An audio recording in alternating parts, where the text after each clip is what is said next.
इन सारी चीज़ों की वजह से एनालिस काफ़ी ज़्यादा डिप्रेशन में एनालिस वो दिन में 600 बार करती थी। लाइक इस हद तक कि उनके घुटने के लिगामेंट डैमेज हो गए थे। द स्पाइडर वो डॉग की तरह बार्क करती, मुझे नहीं आता कि what exactly happening with Anneliese at that. She was in like trance like state at that time, feel very heavy weight on her body. Anneliese के अंदर 6 स्पिरिट्स हैं, 6 आत्मा किया जा रहा था। तो ये वॉइस उसने डेथ इस वजह से हुआ क्योंकि उसके ऊपर बैड स्पिरिट्स। एक्चुअली में ये एक सीधा और सही रीजन नहीं है। एंड में she just like he doesn't even remember कि एक्चुअली में उसके साथ हो क्या, चीज़ों के फैक्टर्स क्या हैं, वो सारी चीज़ें मैटर करती हैं। एंड जब वो उठा तो ही स्टार्टेड स्पीकिंग स्वीडिश। जो ट्रॉमा होता है वो हाई लेवल पे चला जाता है कि उसको मिस्टिकल एक्सपीरियंसेस होने लगती है। एनालिस के तीसरे इलनेस का पूरा ब्लेम जाता है उसके पेरेंट्स। हेलो एवरीवन, अस्सलाम वालेकुम, welcome back to another video of lovely आपदा। एंड आज हम बात करने वाले हैं एग्जॉर्सिज्म के बारे में। वैसे तो बहुत सारी हॉरर मूवीज़ जो होती है वो ट्रू इवेंट्स पे बेस्ड होती है, जैसे कि एनाबेल, कंजरिंग एंड बहुत सारी। बट ये वाली जो मूवी है एग्जॉर्सिज्म, ये बहुत ज़्यादा डिफरेंट है from all the movies.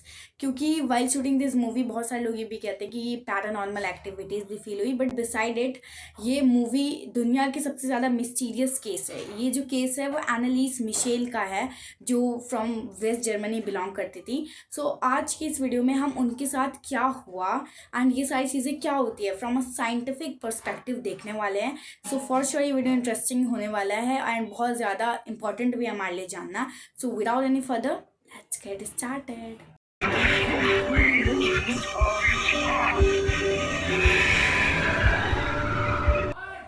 Basically ये जो एग्जॉर्सिज्म मूवी है वो एनालिस मिशेल पे बेस्ड है, जैसा मैंने पहले बताया। And she was born on 21 सितंबर 1952 in West Germany. And Anneliese Michel 12 years की थी when she got fainted in a school for the first time ever. And जब बाद में उनके फ्रेंड से पूछा गया कि एनालिस को हुआ क्या था एग्जैक्टली एट दैट टाइम, उन्होंने बताया कि Anneliese was behaving very different and she was in like trance like state at that time, जब वो बेहोश हो रही थी। एंड उसी रात जब एनालिस अपने बेड पे थी, she feel very heavy weight on her body. And थोड़ी देर बाद she realize that she had weight on bed. इस केस के बाद एनालिस को कुछ भी नहीं होता अंटिल 1 ईयर। उसके बाद उनके पेरेंट्स उसको लेके जाते हैं डॉक्टर्स के पास। ना ही डॉक्टर्स को ना ही न्यूरोलॉजिस्ट को एनालिस के अंदर कुछ भी गलत मिलता है। उसके बाद फिर से 1 साल बाद उसको ट्यूबरक्लोसिस हो जाता है in 1970। She got admitted in hospital at that time. Anneliese बताती है कि उनको बहुत ज़्यादा strange colours and strange voices सुनाई देती है जो हमें नहीं सुनाई देती है। एंड डॉक्टर्स ने बताया कि एनालिस को टेम्पोरल लोब एपिलेप्सी है, जिसकी वजह से उसे सीजर्स आ रहे हैं। कुछ दिनों बाद एनालिस को बहुत डेंजरस हेल्यूसिनेशंस होने लगी। एंड एनालिस बताती है कि उन्हें वो सारी वॉइसेस सुनाई देती है जो किसी और को सुनाई नहीं देती, वो सारी चीज़ें दिखती हैं जो किसी को नहीं दिखती। एंड एनालिस बताती हैं कि उनको ना बार बार एक आवाज़ उनके माइंड में बार बार आती रहती है, बार बार कोई उनको कहता रहता है कि शी वॉज कर्स्ड, वो शापित है। इन सारी चीज़ों की वजह से एनालिस काफ़ी ज़्यादा डिप्रेशन में चली गई थी। ये तो बस स्टार्टर था। लाइक कैथोलिक क्रिश्चियन में एक टाइप की प्रेयर होती है जिसमें हम घुटने पर बैठते हैं। एनालिस वो दिन में 600 बार करती थी। लाइक इस हद तक कि उनके घुटने के लिगामेंट डैमेज हो गए थे।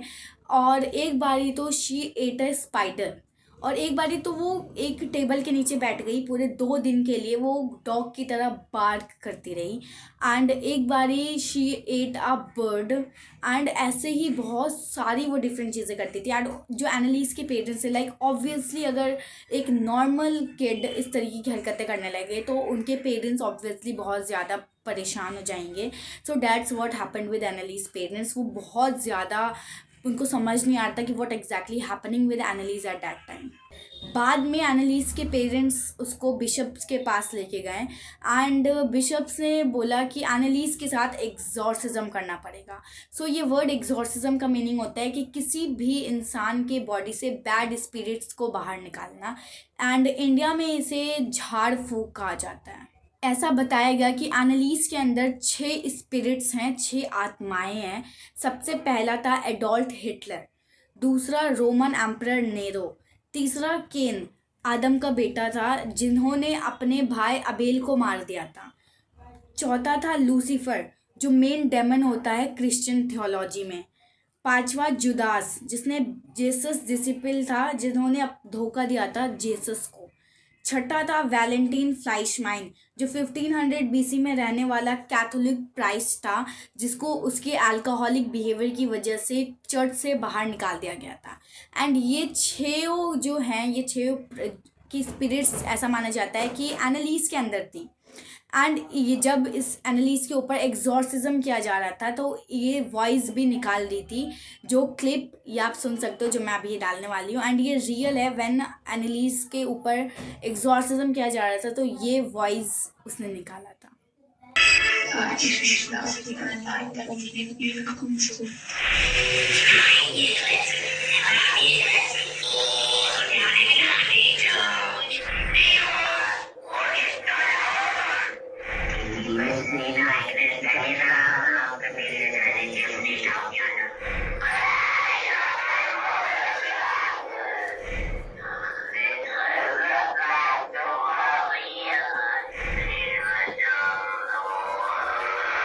बाय द वे, इस केस से पहले, एनालिस के केस से पहले 10 साल पहले एक पर्सन था जिसका एक्चुअल नाम था माइकल बोटराइट। एंड वो अपने होटल में बेहोश हो गया था अचानक। एंड जब वो उठा तो ही स्टार्टेड स्पीकिंग स्वीडिश। तो एक्चुअली में वो स्वीडिश से बिलोंग नहीं करता था, बट फिर भी वो स्वीडिश लैंग्वेज बोलना उसने स्टार्ट कर दिया।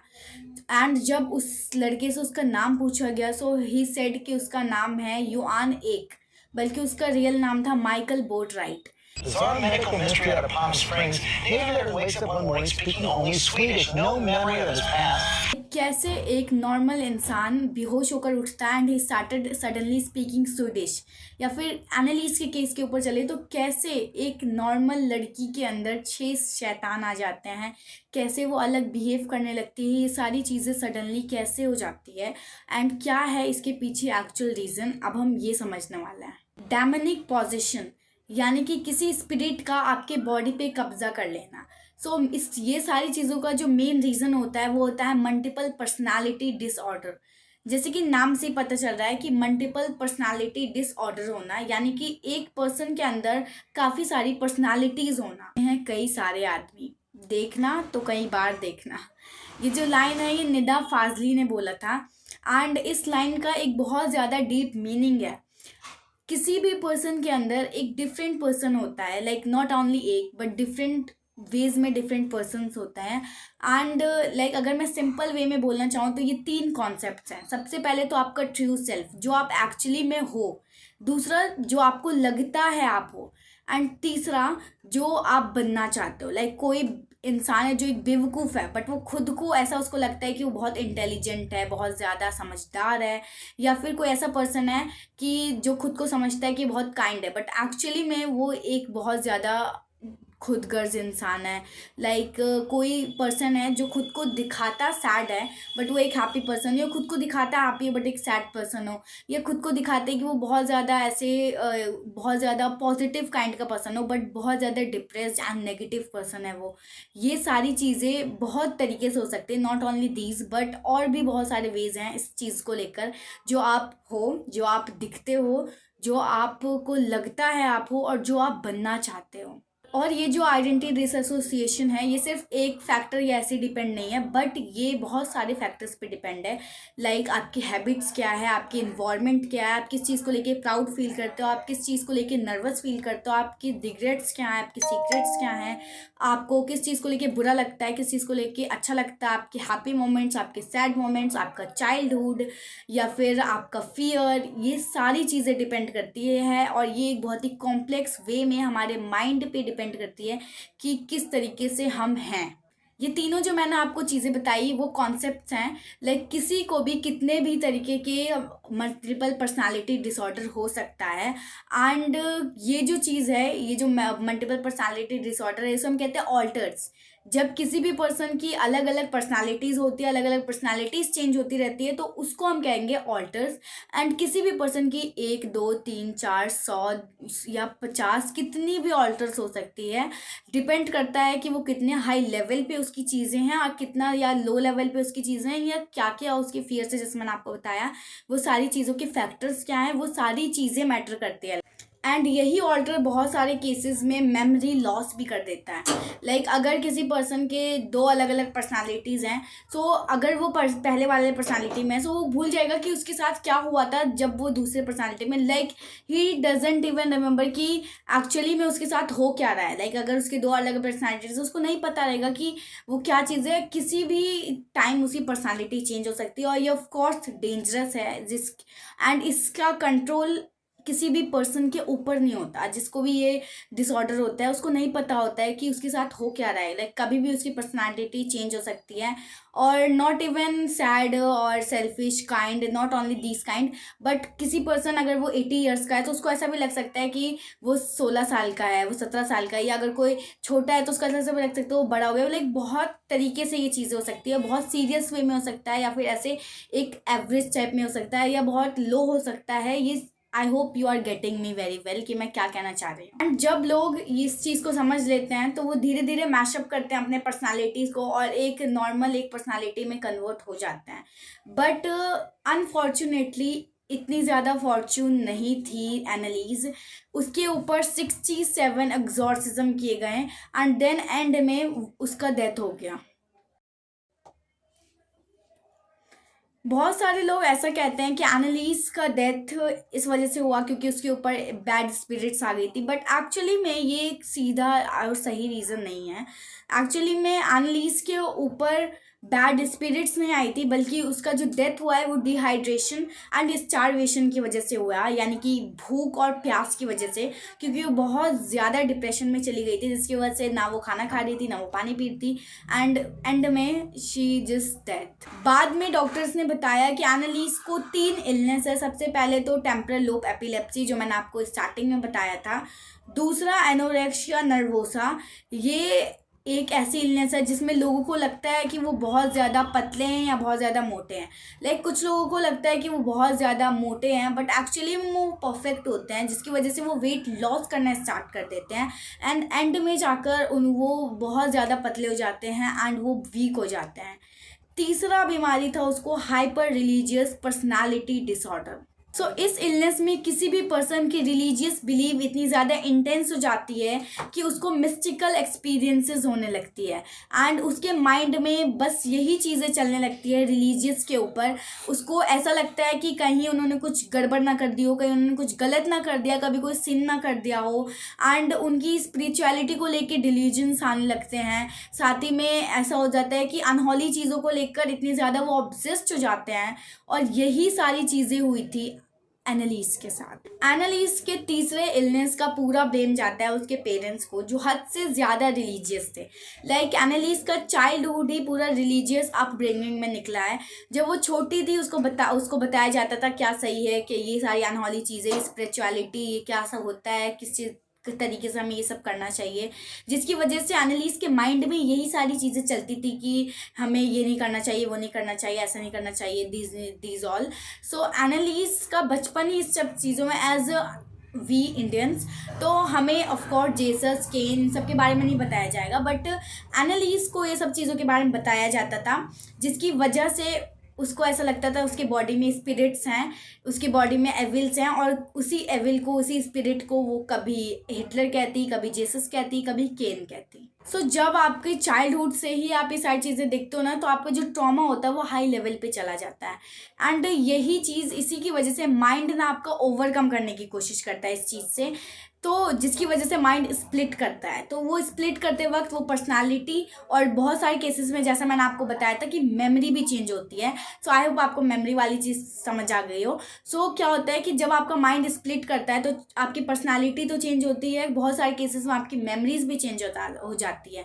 तो यही रीज़न होता है, बहुत सारे लोगों को आपने देखा होगा कि आपके पास होते हैं बट वो ना अलग ही जगह गुम होते हैं, क्योंकि उनका माइंड उस वक्त कहीं और होता है बट वो वहीं प्रेजेंट होते हैं, क्योंकि वो उस चीज़ों, और बहुत सारे आपने मूवीज़ में देखा होगा कि क्या वो होता है कि जब भी कुछ ऐसा केस होता है बहुत ज़्यादा ट्रॉमेटिक वे में, तो जब किसी से पूछा जाता है कि उसके बाद क्या हुआ, सो ही सेड या शी सेड कि मैं भूल गया, मुझे याद नहीं है, क्योंकि हमारा माइंड हमेशा जो ट्रॉमा वाली चीज़ होती है उसको फॉरगेट करने की कोशिश करता है, उसको याद नहीं रखना चाहता, जिसकी वजह से आपने देखा है बहुत सारे मूवीज़ में, जैसे मैंने बताया कि वो बोलते हैं मुझे याद नहीं है, तो यही इसका रीज़न होता है। स्टार्टिंग में मैंने आपको एक स्वीडिश मैन के बारे में बताया था, सो उसके साथ भी यही हुआ था कि उसका माइंड ऑलरेडी एक बहुत ज़्यादा ट्रॉमेटिक वे में था, उसको उसके कुछ ट्रॉमास थे, पास्ट ट्रॉमास थे, जिसकी वजह से जिसको ओवरकम करने के लिए उसके माइंड ने स्प्लिट कर लिया, मेमोरी चेंज कर लिया, एंड वो स्वीडिश, तो उसकी जो चाइल्डहुड थी वो पूरी स्वीडिश में निकली थी, सो इसीलिए स्वीडिश से उसको एक लगाव हम कह सकते था, सो इसी वजह से ही suddenly speaking Swedish at that time.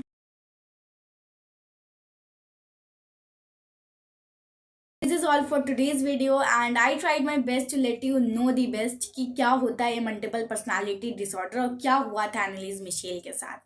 सो जल्दी मिलते हैं नेक्स्ट वीडियो में। वीडियो अच्छी लगी हो so don't forget to like, अगर चैनल पे मेरे न्यू हो सो सब्सक्राइब कर लो, क्योंकि हमेशा इस टाइप की अच्छी वीडियोस आती रहेगी। So see you in the next video lovelies, bye bye. होती है but exorcism is quite different. While shooting this film बहुत सारे लोग ये भी कहते हैं